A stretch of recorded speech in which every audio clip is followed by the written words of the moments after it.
Magandang araw Pilipinas, magandang araw Mega Manila. Ako si Sheena Plasquita at ako naman si Aileen Hilio. Hatid ang pinakasariwang balita sa araw na ito. Aulo ng balita. International news. COVID-19 update nationwide. Maraming salamat, Sheena. COVID-19 update nationwide. Sa ngayong Enero 2023, humigit kumulang sa 4 na milyong tao ang kumpirmadong nahawaan ng COVID-19 virus sa Pilipinas. Sa mga iyon, mahigit 3.9 milyon ang gumaling at humigit kumulang sa 65.6 libo ang namatay. Paglusad ng pagbabakuna sa Pilipinas, matagumpay na na-allocate ng mga vaccination drive ng gobyerno ang mahigit kumulang 77% kabuuang karapat-dapat na populasyon na tumatanggap ng bakuna. Noong Hunyo 2022, ang National Capital Region ang siyang may pinakamataas na bahaging populasyon na ganap na nabakunahan mula sa virus, na ang sinundan naman ng Region 4A. Ako si Leslie Demoli at ito ang Balitang Alerto. Bata agaw pansin sa Sinulog Festival sa Cebu dahil kahawig daw sa Santo Niño. Ibinalita ni Aileen. Maraming salamat, Sheena.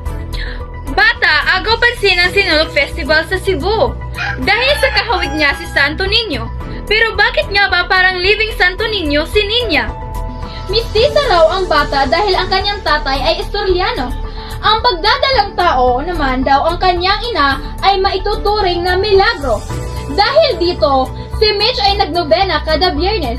Kinokompleto niya ang 9 na araw ng pagbimisa bago sumapit ang fiesta ng Sinulog.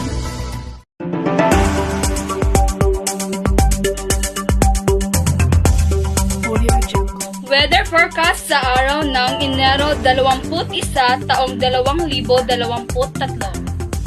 Mga kababayan, magiganda dahil isang bagong sama ng panahon ang posibleng mabuo ngayong weekend. Sa ngayon, ang shoreline, hanging amihan ang localized thunderstorm ang nagpapaulan sa bansa. Breaking news, 18 pasahero ng distress boat sa Iloilo, inirescue ng Philippine Coast Guard. 18 na pasahero ng distress boat sa Iloilo ay nirescue ng PCG. Manila, Philippines, 18 pasahero ng distress motor bangka ang nasagip ng mga tauhan ng Philippine Coast Guard or PCG sa Iloilo. Sa ulat-ulat nito noong linggo, sinabi ng PCG na nakatagpo ng engine trouble ang motor bangka Prince at May sa pagitan ng Carles at Gigantes Island sa Iloilo. Sinabi ng PCG na nakakita ng lokal na residente ang distress boat bandang 1:18 p.m. Pagkatapos ay nagpadala ito ng rescue team at hinila ang motor bangka sa barangay Lantangan, Carles, Iloilo para ayusin. Ang lahat ng mga pasahero ng bangka ay iniulat pisikal na kondisyon, sabi ng PCG. Kapitana at ito ang baletang